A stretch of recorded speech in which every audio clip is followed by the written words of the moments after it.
Bismillahirrahmanirrahim. Assalamualaikum warahmatullahi wabarakatuh. Waalaikumsalam warahmatullahi wabarakatuh. Selamat pagi. Pagi. Terima kasih Ibu-Ibu. Untuk pagi ini, kegiatan hari ini adalah aksi nyata modul 1.4 diseminasi budaya positif di SMA Negeri 2 Indramayu yang akan disampaikan oleh narasumber Bapak Hermawan MPD. Nanti langsung saja ke materi ya, barangkali nanti ada ibu yang masih mau menanyakan dalam hal kegiatan ini diperbolehkan ya, diacungkan tangannya. Dipersilakan Pak Hermawan. Terima kasih Bu Ana. Assalamualaikum warahmatullahi wabarakatuh. Waalaikumsalam warahmatullahi wabarakatuh. Alhamdulillah Ibu-Ibu ya, mohon maaf mengganggu pengajar di kelas sebentar. Perkenalkan, saya Hermawan, calon guru penggerak angkatan 11 yang pada hari ini, hari Rabu, akan berbagi praktek baik tentang budaya positif di SMA Negeri 2 Indramayu. Perlu kita ketahui bersama bahwa di SMA Negeri 2 Indramayu masih sangat anak-anak kita yang memang belum mencerminkan budaya positif dalam kehidupan sehari-hari di dalam kelasnya. Untuk itu saya mencoba menyampaikan budaya positif yang nanti di dalamnya ada disiplin, ada segitiga restitusi, ada peran kontrol dan lainnya.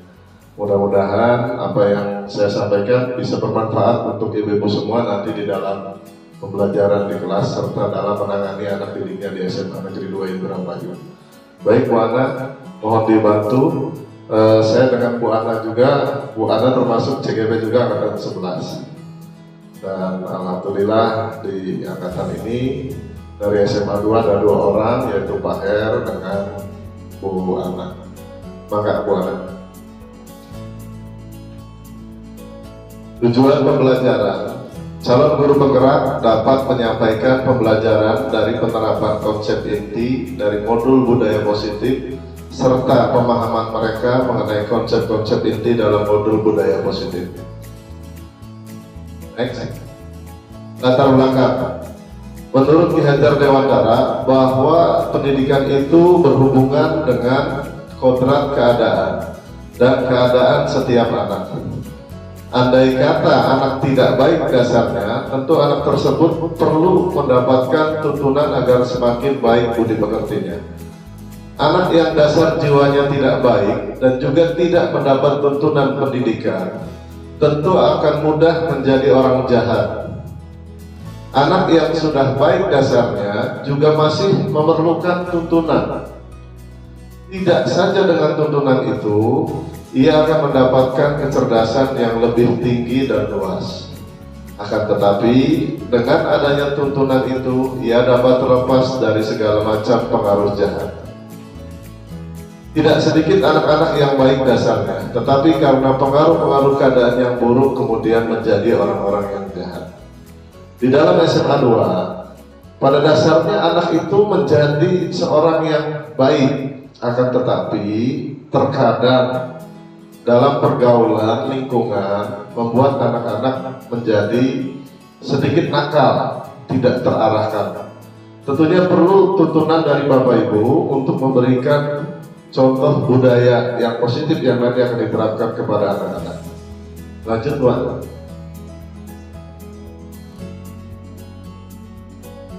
Konsep-konsep kunci dalam modul budaya positif. Yang pertama, perubahan paradigma belajar. Kemudian, disiplin positif dan nilai kebajikan. Yang ketiga, motivasi perilaku manusia. Yang keempat, keyakinan sekolah atau kelas. Yang kelima, kebutuhan dasar. Keenam, posisi kontrol restitusi. Dan yang ketujuh, segitiga restitusi. Pada kesempatan hari ini nanti saya mencoba menjelaskan dari ketujuh tersebut. Yang pertama adalah perubahan paradigma belajar. Lanjut Bu. Pembelajaran dengan paradigma baru pembelajaran merupakan yang dirancang berdasarkan prinsip pembelajaran berdiferensiasi, sehingga para peserta didik belajar sesuai kebutuhannya berdasarkan tahap perkembangan sesuai teori psikologi modern untuk mewujudkan profil pelajar Pancasila. Jadi Bapak Ibu, kalau misalkan anak itu ibarat jari tangan ini 5, ini pelajaran fisika, kimia, kemudian PJOK, kemudian biologi, kemudian satu laginya adalah misalkan seni budaya. Dari kelima ini yang menonjol itu adalah PJOK misalkan. Jadi jangan paksakan anak untuk bisa semua mapel itu sehingga menyamai tingginya. Di mana-mana yang namanya ahli itu hanya 1. Dan ketika ini 5 dengan posisi yang berbeda, maka yang harus dikursuskan itu adalah PJOK-nya, bukan yang rendahnya. Yang sudah tinggi dimaksimalkan agar menjadi ahli. Nah, rata-rata orang tua anak kita yang di SMA 2 yang nilainya kurang justru yang diberikan les atau pelajaran tambahan supaya nilainya sama. Oke, lanjut Bu Anda. Nah, cobalah buka. Sesudah itu diskusikan kegiatan ini dan coba jawab pertanyaan-pertanyaan di bawah ini secara mandiri.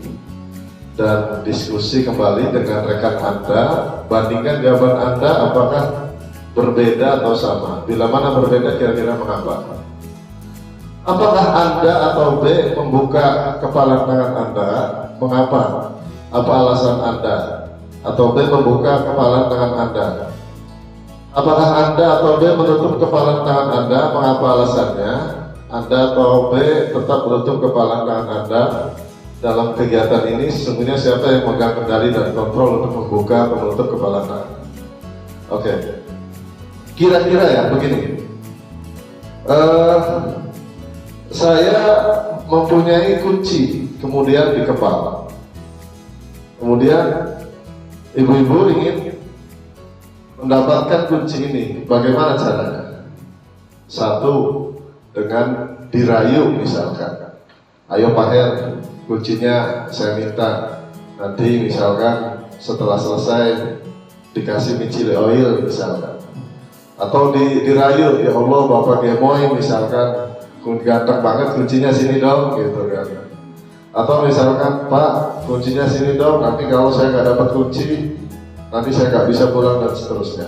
Artinya ada usaha yang dilakukan ketika seseorang menginginkan sesuatu.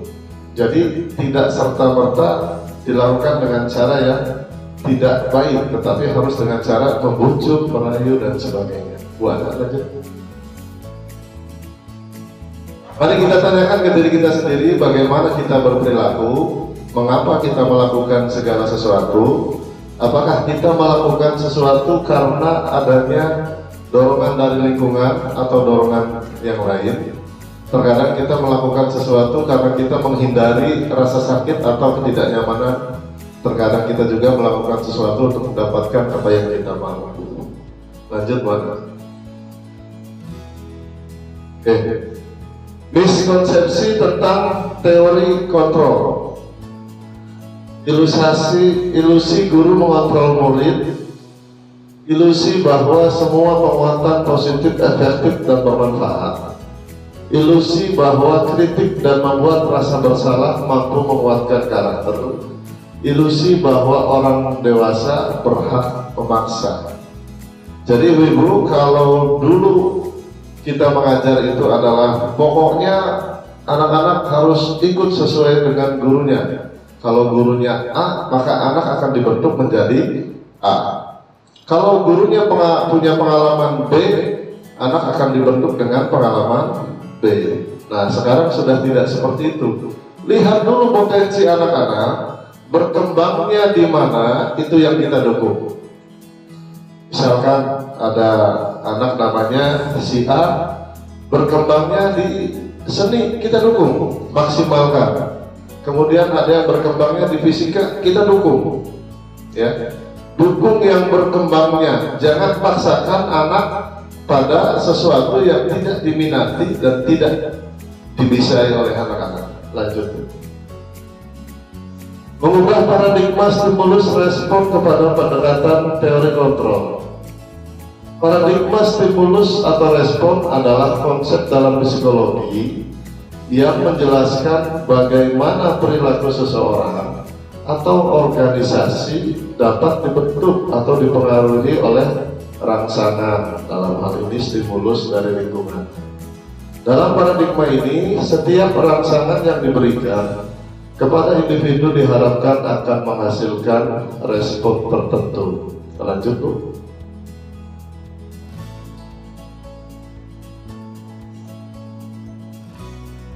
Mengubah paradigma stimulus respon kepada pendekatan teori kontrol. Dalam konteks menerapkan budaya positif untuk murid di sekolah, teori kontrol merujuk pada cara-cara untuk mempengaruhi perilaku murid agar sesuai dengan standar atau nilai-nilai yang diinginkan.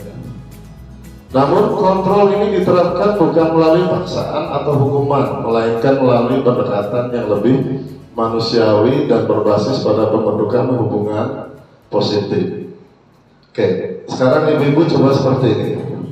Buka telapak tangannya, kemudian lakukan seperti ini. Oke, nah kemudian di stop, cung yang jempol kirinya di atas, yang jempol kanannya di atas. Posisi seperti ini ya, jempol kiri di atas, cung, jempol kanan di atas. Oke, sekarang dibalik posisinya. Posisi yang jempol kirinya tadi di atas, sekarang di bawah, yang di bawah sekarang di atas. Lakukan diulang. Apa rasanya? Tidak enak, ya? Tidak enak kan? Padahal bukan sesuatu yang penting, tetapi ketika sudah dilakukan karena menjadi suatu kebiasaan, maka dianggap menjadi nyaman. Yang kanan di atas jempolnya atau yang kiri di bawah tidak salah dan tidak benar, itu hanya kebiasaan. Karena kebiasaan dilakukan secara terus-menerus dan berulang menjadi sesuatu yang positif dan itu baik. Itu juga yang harus dilakukan ibu-ibu nanti pada saat berdekatan dengan anak-anak, harus berulang, tidak serta-merta saat itu. Hari ini menasehati A, besok ketemu lagi, tanyakan bagaimana perkembangannya, tanyakan lagi kedepannya akan seperti apa, tahapannya apa. Sehingga kalau sudah seperti itu, saya yakin tidak ada anak-anak yang buang sampah sembarangan, datang telat, gitu kan, dan seterusnya. Mengubah paradigma stimulus respon kepada pendekatan teori kontrol. Stimulus respon, realitas kebutuhan kita sama, teori kontrolnya ternyata kebutuhan kita berbeda. Masing-masing anak mempunyai kebutuhan yang berbeda. Ada anak yang aktif, ada anak yang mager, ada anak yang senang olahraga, ada anak yang nggak senang olahraga karena keringetan. Ada anak yang nggak mau menor, ada anak yang menor, dan banyak lagi yang lain. Semua orang melihat hal yang sama. Setiap orang memiliki gambaran berbeda. Stimulus respon kita mencoba mengubah agar orang berpandangan sama dengan kita. Ternyata teori kontrol kita berusaha memahami pandangan orang lain tentang dunia. Selama ini Bapak Ibu memandang anak dengan hal yang sama. Tetapi teori kontrol kita berusaha memandang orang lain dengan berbeda. Semua perilaku buruk dilihat sebagai satu kesalahan. Sedangkan teori kontrol semua perilaku memiliki tujuan. Anak datang telat, kita pikirnya sama, tetapi teori kontrol mengatakan berbeda. Ada sebab di situ yang menyebabkan anak menjadi terlambat. Kemudian saya bisa mengontrol orang lain, tetapi teori kontrol Anda tidak bisa mengontrol orang lain. Kemudian pemaksaan ada pada saat bujukan gagal. Teori kontrol, kolaborasi dan konsensus menciptakan pilihan-pilihan baru. Stimulus Model berpikir menang atau kalah. Teori kontrol model berpikir menang-menang. Jadi ibu-ibu, karena yang namanya siswa kita hidup itu pasti semuanya ada masalah. Masalah itu adalah kesenjangan antara harapan dan kenyataan. Jadi anak kadang-kadang ekspektasinya tinggi, ya. Harapannya ingin masuk ke kelas favorit, kenyataannya ternyata dapat dengan anak-anak yang kumpulan kurang baik. Jadi anak negatif pada akhirnya, merasa malas, tidak betah di kelas dan seterusnya. Lanjut Pak. Oke, yang kedua, ibu-ibu, disiplin positif dan nilai-nilai kebajikan. Disiplin positif merupakan suatu cara penerapan disiplin yang mengajarkan anak bertanggung jawab, menumbuhkan kesadaran diri berdasarkan nilai-nilai kebajikan. Jadi selama ini yang dibuat sekolah itu adalah bagaimana menerapkan aturan yang sedemikian banyak. Tidak boleh terlambat, tidak boleh membolos, tidak boleh buang sampah sembarangan, tidak boleh tidur di kelas, dan lain sebagainya. Tetapi kita lupa yang harus dilakukan adalah menumbuhkan kesadaran, bukan membuat aturan. Aturan setiap dibuat apapun pasti akan ada anak yang melanggar. Tetapi ketika kesadaran sudah dibangun dengan baik, insya Allah tidak ada anak yang akan melanggar, karena masing-masing anak akan mempunyai rasa tanggung jawab tersendiri.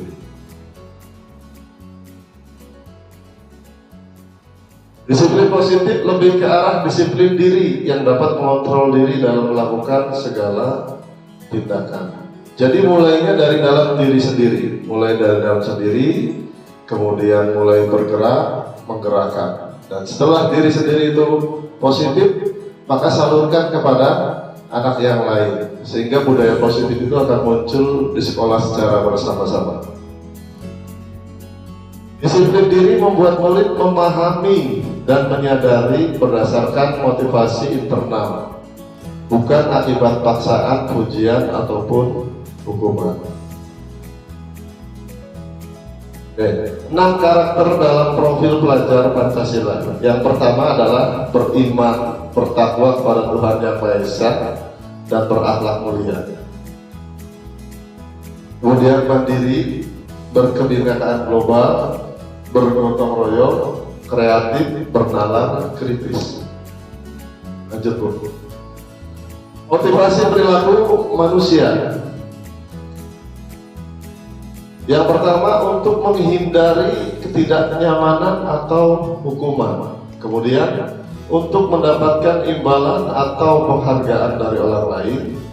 Kemudian untuk menjadi orang yang mereka inginkan dan menghargai diri sendiri dengan nilai-nilai yang mereka percaya. Lanjut. Keyakinan sekolah atau kelas. Keyakinan sekolah atau kelas, keyakinan yaitu nilai-nilai kebajikan universal yang disepakati secara tersirat dan tersurat, lepas dari latar belakang, suku, negara, bahasa, maupun agama. Menekankan pada keyakinan akan lebih memotivasi seorang dari dalam. Seseorang akan lebih tergerak dan semangat untuk menjalankan keyakinannya daripada hanya sekedar mengikuti serangkaian peraturan tertulis tanpa makna. Jadi yang membuat anak betah di kelas itu harus dibuat keyakinan kelas terlebih dahulu. Jadi nanti pada saat ibu-ibu masuk ke dalam kelasnya, ibu-ibu kan sebagai wali kelas, sebelum memberikan aturan, sebaiknya dibuat dulu kesepakatan. Yuk kita buat kesepakatan nih untuk kelas 11-1 misalkan. Kesepakatannya apa? Kesepakatan itu berlaku hanya untuk satu kelas yang ibu pimpin di dalam kelasnya masing-masing. Pertama, misalkan boleh membawa makanan atau ucapkan salam sebelum belajar, atau misalkan membuat jadwal pikir. Keyakinan kelas selanjutnya apa? Coba apa lagi misalkan? Di kelas, keyakinan kelas apa yang bisa ibu-ibu dibuat di kelas? Datang tepat waktu misalkan. Kemudian yang kedua, tepat waktu dalam mengumpulkan tugas. Ada lagi? Bu Lisa? Tidak boleh berbicara kasar. Bu Widya? Apa coba? Menjaga kebersihan. Oke. Ibu Khofifah?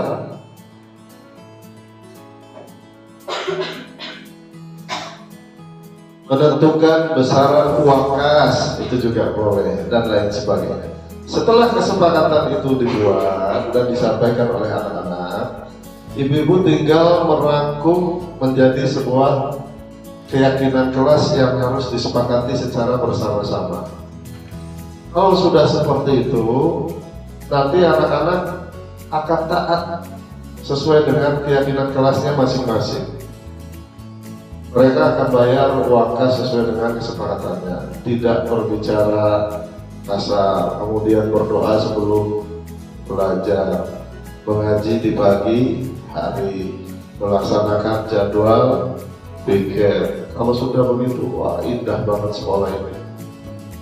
Gurunya enak, siswanya enak, budaya positifnya sudah muncul, keyakinan di kelasnya baik, meskipun dari tiap kelas berbeda. Misalkan keyakinan kelas itu akan berbeda antara kelas yang satu dengan kelas yang lain. Misalkan kelasnya Bu Vera boleh bawa bekal dari rumah, misalkan bekalnya ditentukan hari Senin ayam, hari Selasa mie, hari Rabu chicken, hari keempat cekol misalkan, dan seterusnya. Itu boleh dilakukan selama dalam membuat keyakinan kelas itu disepakati oleh bersama-sama dalam satu kelas itu. Jadi kalau sudah begitu, nanti ibu-ibu ketika masuk di dalam kelas itu menjadi sosok guru yang dirindukan oleh anak-anak, bukan menjadi menakutkan. Oh, ada Bu Vera, keluar gitu. Kan nggak enak kalau seperti itu. Jadi Bu Vera belum dirindukan nanti sama anak-anak.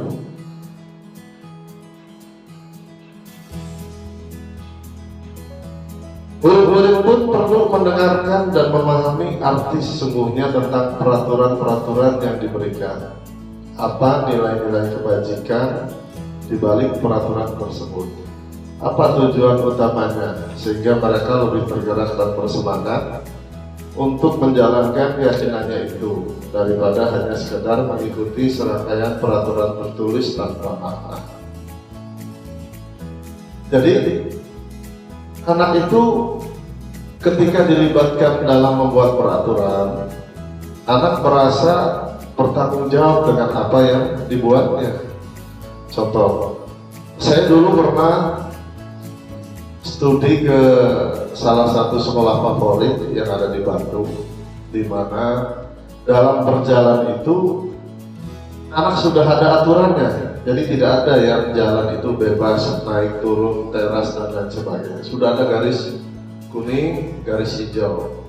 Itu sekolah yang sudah berstandar ISO. Ya. Ada satu yang menarik di sana, selain tingkat kebersihannya yang sangat bagus, di tiap pagi itu mereka tidak mengaji. Justru mereka adalah kumpul semua di dalam teras kelasnya masing-masing, yang memang teras kelasnya itu bersih. Contohnya begini, kelas 11-1 dia membaca Asmaul Husna, Ya Allah, Ya Rahman, Ya Rahim, dan seterusnya di depan kelasnya.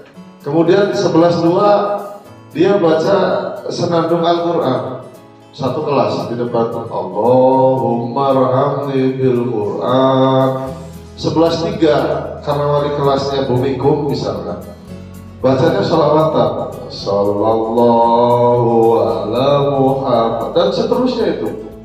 Jadi mereka menyambut guru-gurunya dengan cara melakukan budaya positif di tiap teras kelasnya masing-masing untuk menyambut kedatangan gurunya. Ketika gurunya datang, kegiatannya berhenti, dibariskan, diluruskan, setelah itu baru masuk kelas bareng-bareng. Coba bayangkan kalau ibu-ibu itu diterapkan kita di sini. Wah, luar biasa. SMA 2 Indramayu sudah akan melebihi sekolah-sekolah yang lain. Yakinlah, saya yakin. Kalau bapak-bapak, ibu-ibu ikut dengan program saya dan melaksanakan itu, betul nggak Bu Ana? Kemudian keyakinan sekolah atau kelas. Keyakinan kelas bersifat lebih abstrak daripada peraturan yang lebih rinci dan konkret. Keyakinan kelas berupaya pernyataan-pernyataan universal. Pernyataan keyakinan kelas senantiasa dibuat dalam bentuk positif. Keyakinan kelas hendaknya tidak terlalu banyak sehingga mudah diingat dan dipahami oleh semua warga kelas. Keyakinan kelas sebaiknya sesuatu yang dapat diterapkan di lingkungan tersebut. Semua warga kelas hendaknya ikut berkontribusi dalam pembuatan keyakinan kelas lewat kegiatan curah pendapat. Seperti yang disampaikan tadi, masih yang tadi. Nih, keyakinan kelas lewat kegiatan curah pendapat. Jadi dalam satu kelas itu misalkan ada 36 anak, pasti akan mencurahkan pendapatnya untuk membuat kelas itu merasa nyaman, gitu kan. Bu, boleh nggak di kelas ada tinker? Kira-kira boleh nggak, Bu? Buat apa? Kalau merasa pada saat jam pelajaran kosong kita mau duduk-duduk bersantai, boleh. Kalau tujuannya untuk duduk bersantai. Kalau tujuannya untuk tidur tidak boleh. Ada tinker gitu kan. Kemudian apalagi curah pendapat? Bu, boleh nggak pasang AC misalkan di kelas? Boleh. Silakan. Solusinya bagaimana? Dilibatkan. Diajak anak untuk berpikir kembali. Kalau pasang AC, nanti biaya listriknya dari mana? AC-nya yang beli siapa? Kalau begitu nanti yang dilibatkan adalah peran orang tua untuk terlibat di dalam keyakinan kelas. Orang tua boleh terlibat? Boleh. Karena bagaimanapun ketika orang tua melihat kelasnya tidak nyaman, justru orang tua akan membuat kelas itu menjadi nyaman.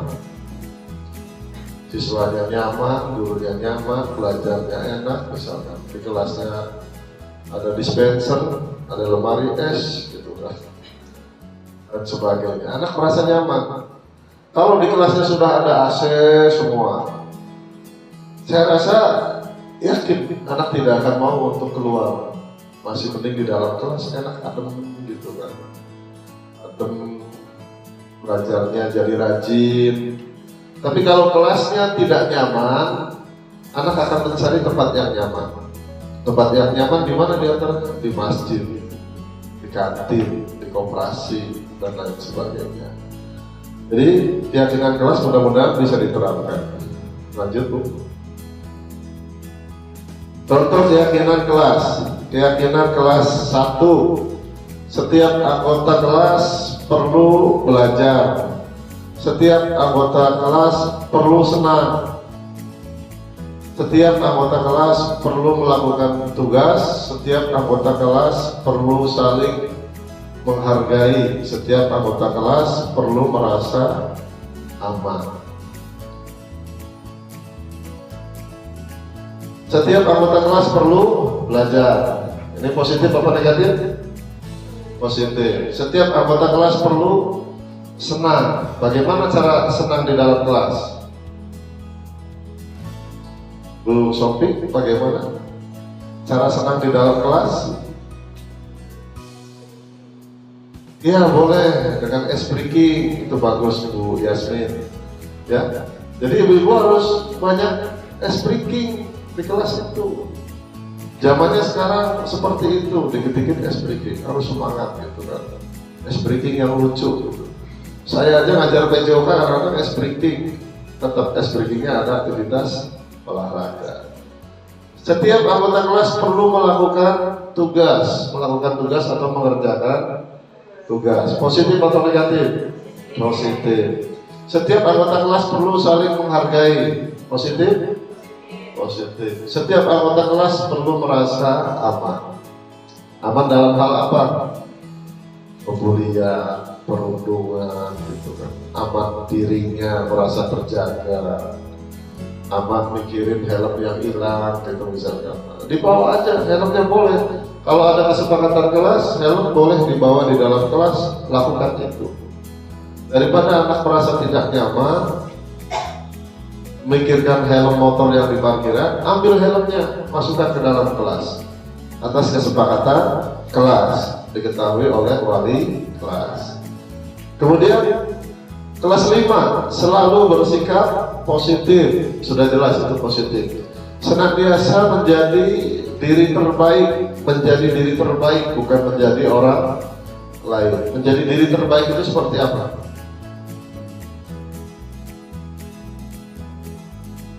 Ada yang tahu menjadi diri terbaik? Menjadi diri sendiri yang sesungguhnya. Jadi mengeluarkan potensi yang ada dalam dirinya untuk berkembang menjadi lebih baik ke arah yang positif tentunya. Kemudian percaya dan menghormati orang lain serta barang miliknya.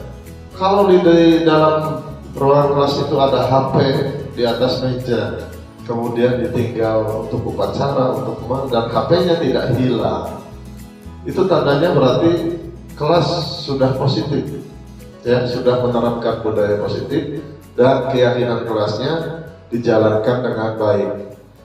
Berkomitmen terhadap setiap tugas dan senantiasa membantu, itu termasuk positif.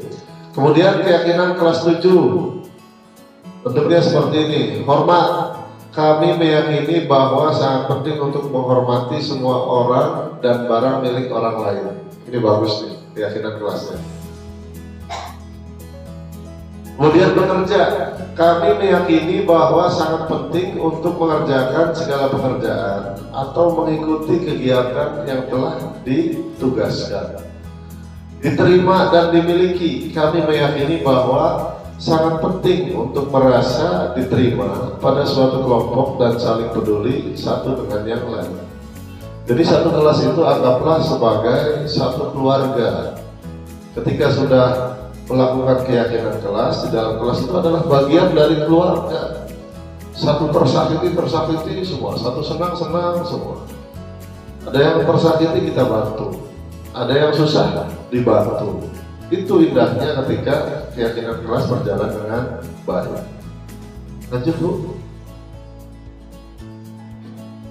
Kebutuhan dasar manusia. Lanjut sebentar.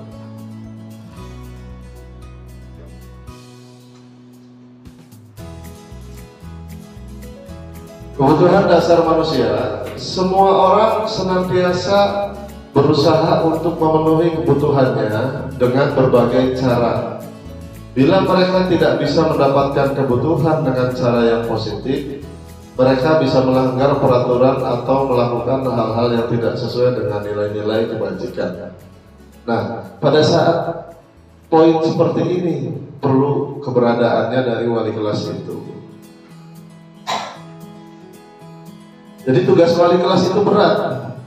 Harus memikirkan 36 siswa dengan perilaku yang berbeda, dengan kebutuhan manusia yang berbeda pula menurut teori kontrol. Ya, ketika salah seorang dari siswa kita mengalami kesusahan, tentunya kita sebagai wali kelas harus tahu dan diharapkan bisa membantu tingkat kesulitan itu supaya mereka tidak melanggar peraturan atau melakukan hal-hal yang tidak sesuai dengan nilai-nilai kebajikan. Lanjut. Kebutuhan dasar manusia. Yang pertama, kebutuhan untuk bertahan hidup, survival. Kebutuhan kasih sayang dan rasa diterima ya. Kebutuhan apa itu? Love ya. Ini pasti yang di SMA anak-anak paling pusing. Kalau saya menghadapi anak seperti itu, ibu-ibu pusing saya tuh. Kemudian kebutuhan kebebasan, freedom. Anak paling merasa apa ya, ingin diakui eksistensinya di dalam sekolah ya. Kemudian kebutuhan kesenangan ya, dan kebutuhan penguasaan. Kebutuhan kesenangan ini yang agak sulit untuk dimengerti kita sebagai guru ya. Apa sih kesenangan anak-anak itu gitu kan. Selama kesenangan itu tidak melanggar norma sekolah, kita coba untuk memfasilitasi. Contoh, kesenangan apa yang tidak melanggar aturan sekolah? Ibu, ada yang bisa jawab? Bu Naila, Ibu Ayah, Ibu Regita, kesenangan apa? Ada kesenangan yang tidak mengganggu, salah satu adalah karaoke gitu kan. Bisa difasilitasi itu.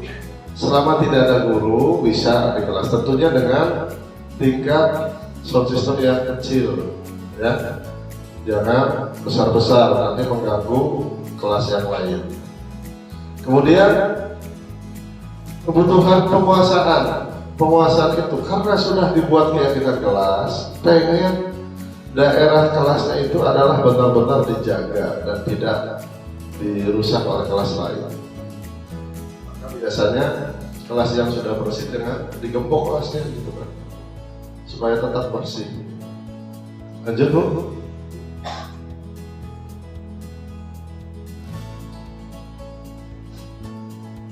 Kebutuhan dasar manusia. Dari Glaser menyatakan bahwa kapasitas untuk berubah ada di dalam diri kita.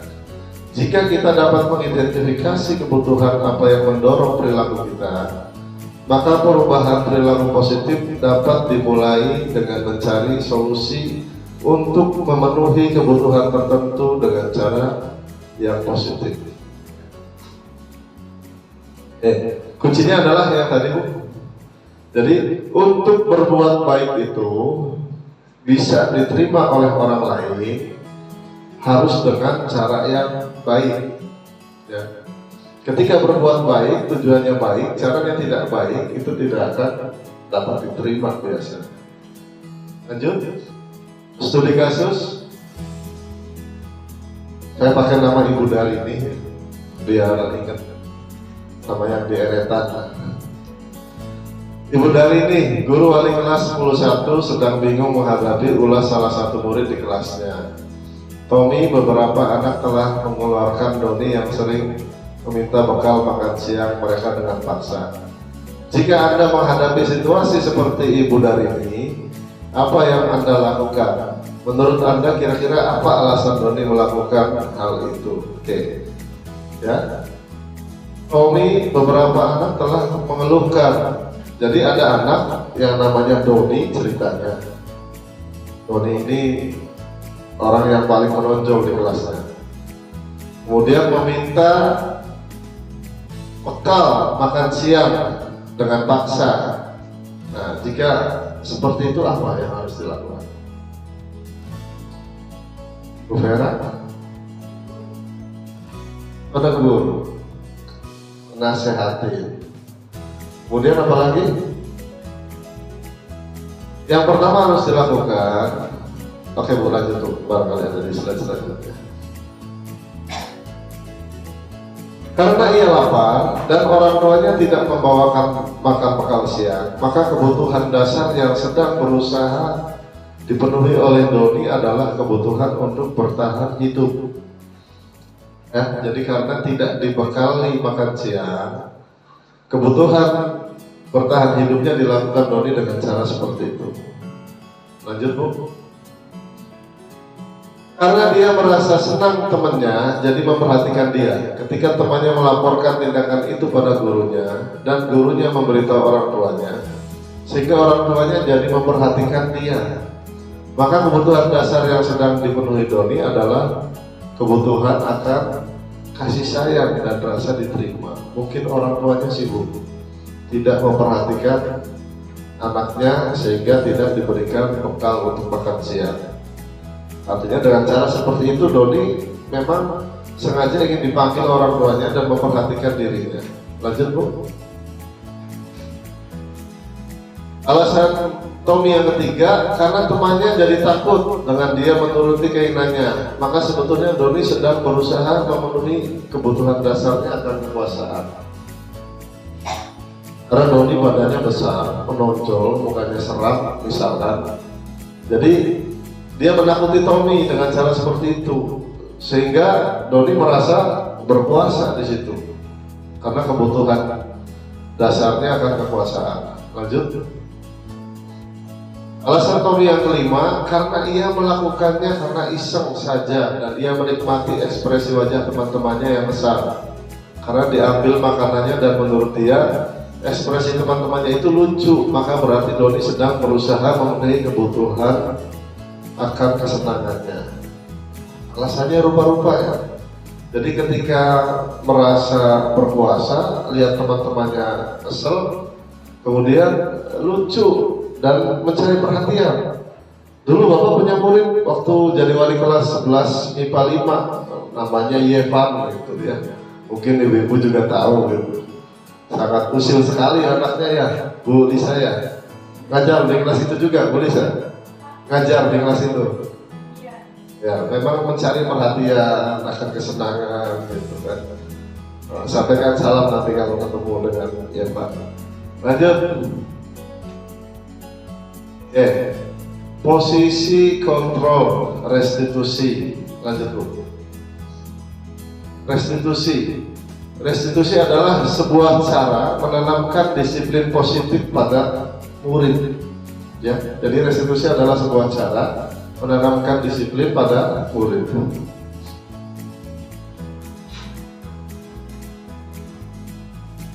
Apa itu restitusi? Restitusi adalah proses menciptakan kondisi bagi murid untuk memperbaiki kesalahan mereka, sehingga mereka bisa kembali pada kelompok mereka dengan karakter yang lebih kuat. Menciptakan kondisi bagi murid untuk memperbaiki kesalahan mereka. Oke, lanjut dulu. Sebentar Bu. Kembali Bu. Restitusi juga adalah proses kolaboratif yang mengajarkan murid untuk mencari solusi untuk masalah dan membantu murid berpikir tentang orang seperti apa yang mereka inginkan dan bagaimana mereka harus memperlakukan orang lain. 5 posisi kontrol guru. Pertama, guru sebagai penghukum. Kemudian guru sebagai pembuat merasa bersalah. Guru sebagai teman. Guru sebagai pemantau. Guru sebagai manajer. Ya, bisa dipahami ibu-ibu ya? Oke, lanjut.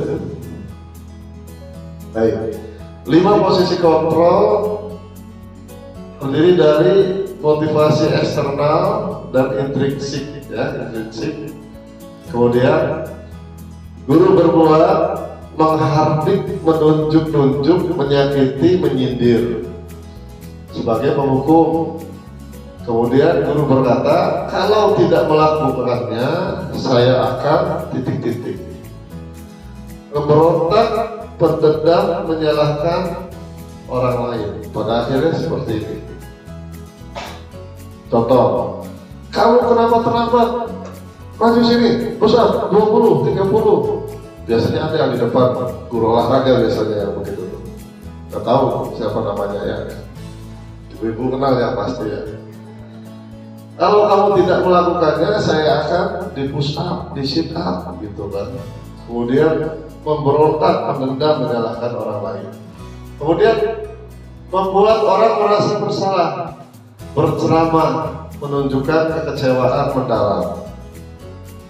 Kamu sudah mengecewakan ibu bapak, menyembunyikan, menyangkal, berbohong. Ini yang paling berat adalah berbohong.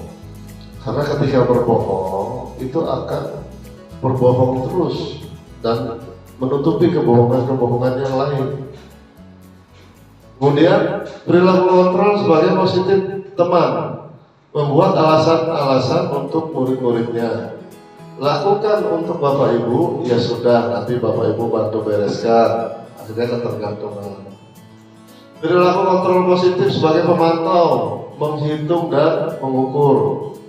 Apa peraturannya, apa konsekuensinya, sanksinya, apa yang telah kamu lakukan, apa yang terjadi sekarang. Menyesuaikan bila diawasi. Kontrol diri sebagai manajer, mengajukan pertanyaan-pertanyaan, apa yang kita yakini, apa kamu meyakini hal tersebut. Kalau kamu meyakininya, apakah kamu memperbaiki? Kalau kami memperbaikinya, jadi kira-kira hal tersebut akan menggambarkan apa tentang dirimu, menguatkan watak atau karakter. Jadi ketika anak mempunyai masalah, itu sekarang kita tidak bisa dengan kamu tidak boleh begini, tidak boleh begitu. Lakukan dulu pendekatan. Pendekatan itu diantaranya dengan tidak menyebut kata kamu. Kalau dia punya nama, panggil namanya. Itu pun dilakukan dengan nada yang rendah, supaya anak merasa tenang dulu. Setelah itu tanya, kenapa kamu melakukan seperti itu? Ya, kenapa kamu melakukan seperti itu? Kemudian dilanjutkan dengan penenangan, identifikasi masalah dulu. Nah, setelah itu yakinkan bahwa ibu juga dulu pernah melakukan seperti itu, tetapi kamu harus sadar kamu tidak boleh. Yang seperti itu tidak baik untuk dilakukan. Berikan pemahaman, tidak memberikan hukuman. Ya. Jadi harus sabar ketika dalam menghadapi anak yang bermasalah. Lanjut. Posisi kontrol restitusi. Di antara kelima posisi kontrol tersebut, sebaiknya seorang guru menggunakan posisi kontrol sebagai manajer atau minimal pemantau agar dapat menghasilkan murid yang bertanggung jawab, mandiri dan merdeka sebagai manajer atau guru. Mengajukan pertanyaan-pertanyaan, menguatkan watak atau karakter murid, membuat murid mengevaluasi diri bagaimana menjadi diri yang lebih baik, kemudian menjadikan murid memposisikan dirinya sendiri sebagai individu yang positif.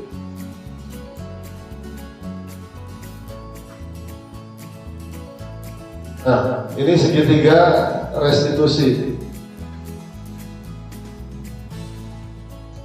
Lanjut.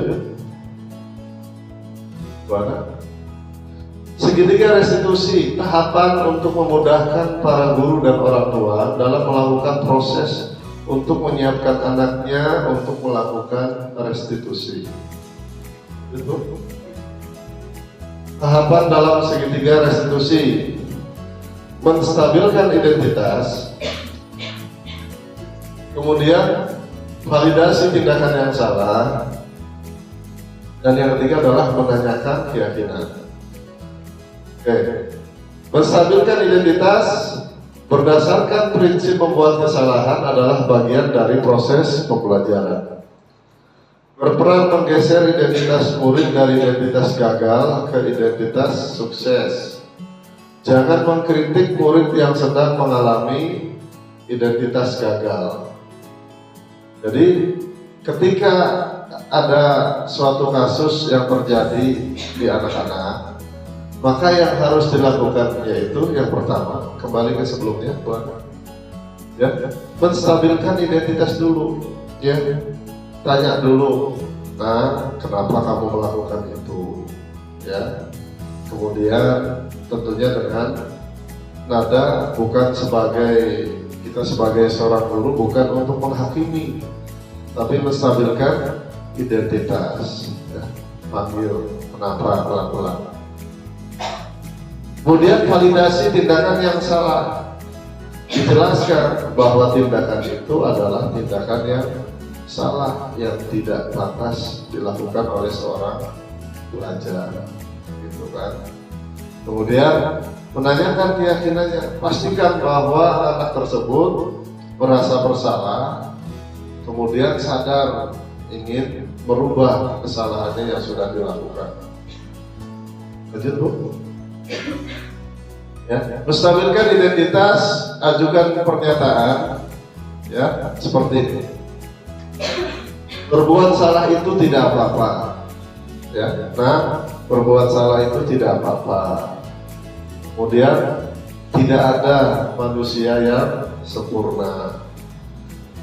Bapak juga pernah melakukan kesalahan seperti itu. Kita bisa menyelesaikan ini. Bapak Ibu tidak tertarik mencari siapa yang salah, tetapi Bapak Ibu mencari solusi dari permasalahan ini. Ya, kamu berhak merasa begitu. Apakah kamu sedang menjadi teman yang baik buat dirimu sendiri? Paham ya, Ibu ya, sampai sini ya. Jadi kalau ada ketemu murid, jangan marah, jangan nafsu, tenang aja dulu, ya. Stabilkan dulu identitasnya. Ajukan pertanyaan-pertanyaan ini. Ya, lanjut, Bu. Nah, ini contoh validasi tindakan yang salah. Berdasarkan prinsip bahwa setiap perilaku berupaya memenuhi kebutuhan tertentu, guru atau orang tua akan bergeser dari pemikiran stimulus respon menjadi proaktif, mengenali dan mengakui kebutuhan murid atau anak ini dapat memperbaiki hubungan murid atau anak tersebut. Validasi tindakan yang salah itu artinya dipahami betul oleh anak bahwa yang dilakukan anak itu adalah salah, gitu kan.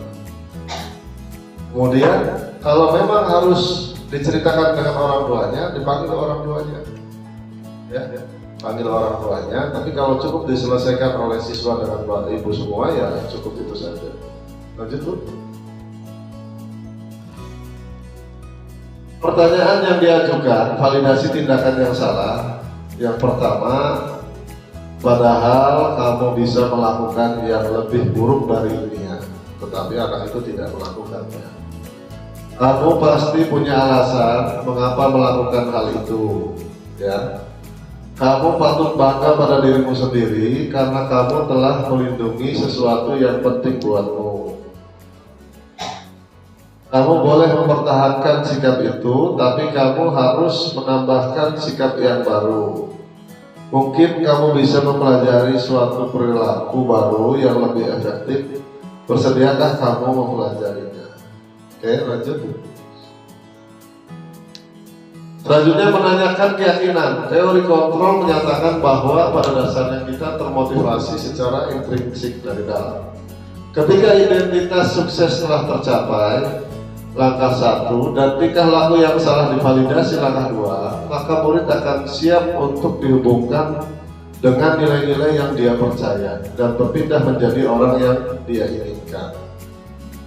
Ditanya anaknya, diyakinkan harus bisa berubah menjadi lebih baik, tidak akan mengulangi kesalahan yang sama di kemudian hari.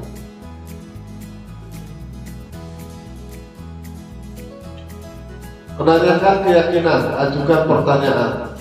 Sebagai keluarga atau kelas, apa yang kamu yakini? Kemudian, nilai apa yang telah kita sepakati? Seperti apa gambaran kelas yang ideal bagi kamu? Kamu ingin menjadi orang yang seperti apa? Jadi ketika anak melakukan kesalahan itu kan tentunya ada sebab akibat, ya. Ditanya, kenapa begini? Kamu maunya bagaimana? Kamu pengen menjadi orang yang seperti apa? Gitu kan. Sehingga nanti anak menyadari bahwa saya merasa dibimbing oleh guru dan diarahkan gitu. Lanjut.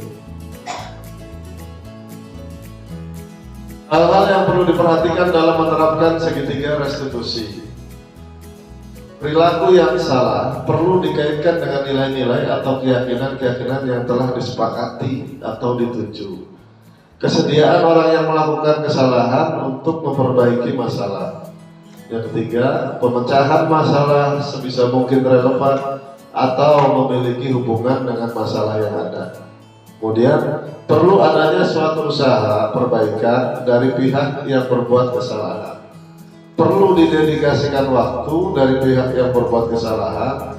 Tanyakan apakah akan mulai diberlakukan usaha untuk memperbaiki masalahnya. Kalau masalah yang dilakukan anak itu adalah seorang diri, bisa dilakukan seperti ini. Tetapi ketika masalah itu dengan orang lain, maka perlu dipanggil dua-duanya untuk diklarifikasi secara bersama. Kemudian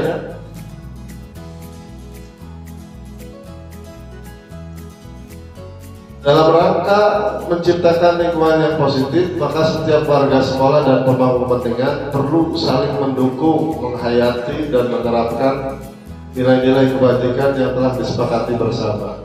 Untuk mendapatkan tujuan mulia tersebut, maka seorang pemimpin pembelajaran perlu berjiwa kepemimpinan sehingga dapat mengembangkan sekolah dengan baik agar terwujudnya suatu budaya sekolah yang positif sesuai dengan standar kompetensi pengelolaan yang telah ditetapkan standar pendidikan nasional. Tujuan mulia dari penerapan disiplin positif adalah agar terbentuk murid-murid yang berkarakter, berdisiplin, santun, jujur, peduli, bertanggung jawab, dan merupakan pembelajar sepanjang hayat sesuai dengan standar kompetensi lulusan yang diharapkan. Ya, jadi ibu-ibu, dalam kesimpulan yang dapat saya sampaikan, untuk melakukan kebiasaan budaya positif tentunya tidak bisa dilakukan secara instan, dan itu harus diulang-ulang, sampaikan ke anak-anak, selalu continue, kemudian temui, sapa dan sebagainya, identifikasi masalah, kemudian bagaimana kita menjiwai dengan mereka gitu. Kemudian ajak mereka untuk bicara, ya, memposisikan ibu-ibu bukan hanya sebagai guru, tapi saja sebagai orang-orang terdekat yang mampu untuk membimbing anak-anak menjadi lebih baik. Ya, itu saja yang dapat saya sampaikan. Selanjutnya boleh.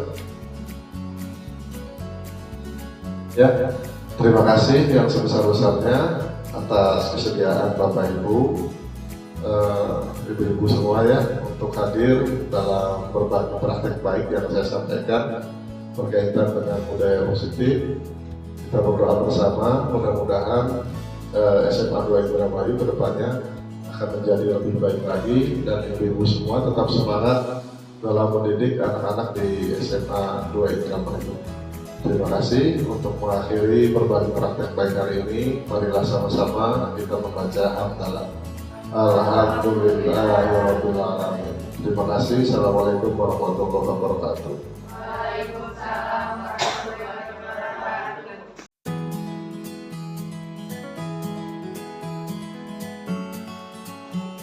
Assalamualaikum warahmatullahi wabarakatuh. Saya Syamsiar Ridho Firmansyah, siswa SMA Negeri 2 Indramayu yang saat ini sedang duduk di bangku kelas 12 IPS 4. Setelah saya mendapatkan materi terkait keyakinan kelas dari Bapak Hermawan, saya jadi lebih mengetahui terkait pentingnya keyakinan kelas terhadap suatu kelas.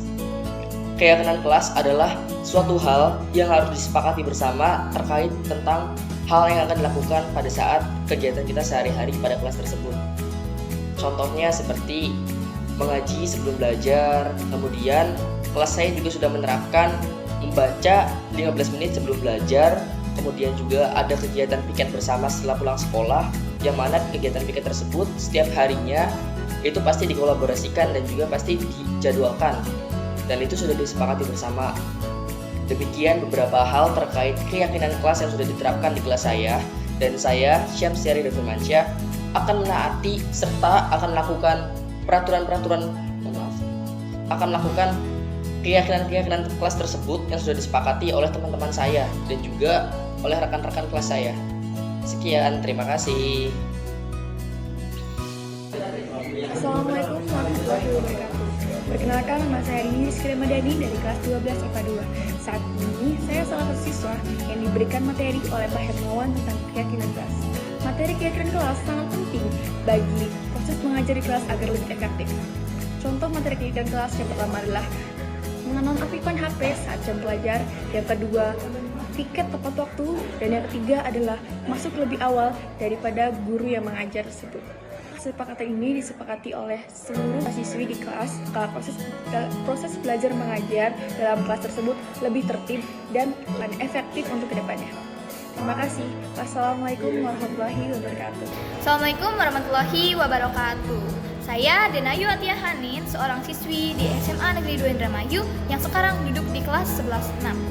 Setelah saya mendapat materi tentang keyakinan kelas dari Bapak Hermawan, saya menjadi mengerti betapa pentingnya keyakinan kelas. Keyakinan kelas dibuat bersama-sama oleh guru dan juga siswa yang berada di kelas. Keyakinan kelas ini dibuat dengan tujuan supaya anak-anak memiliki rasa kedisiplinan dan juga rasa tanggung jawab yang tinggi.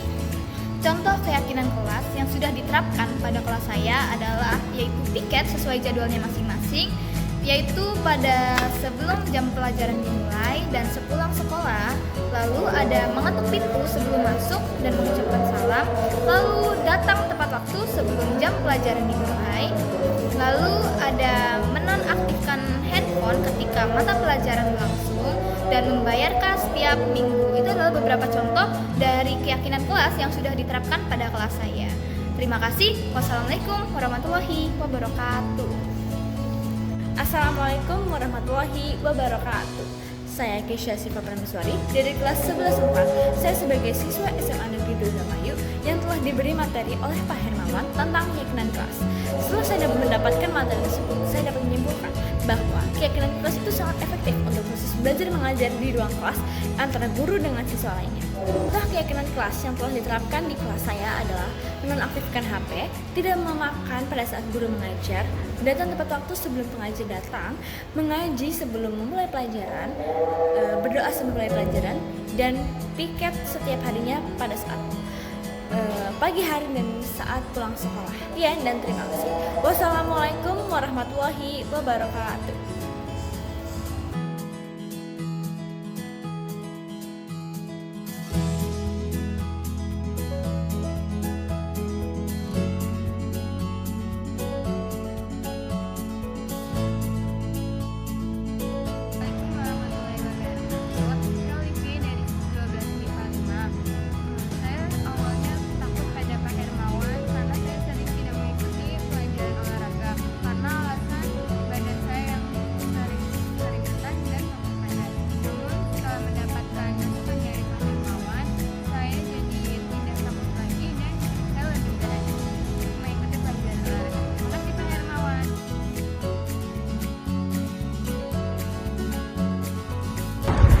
Assalamualaikum warahmatullahi wabarakatuh. Perkenalkan, nama saya Farhanisa dari SMA Negeri 2 Indramayu. Saya dari kelas 12 IPA 3. Pada awalnya saya takut untuk bertemu dengan Pak Hermawan karena saya merasa takut karena saya sering telat untuk datang ke sekolah. Tapi setelah saya mendapat termotivasi dan nasihat dari beliau, saya merasakan tenang dan juga sadar bahwa pentingnya disiplin dan lebih mandiri lagi. Dengan itu, contohnya saya akan bangun lebih pagi agar tidak telat datang ke sekolah. Terima kasih. Wassalamualaikum.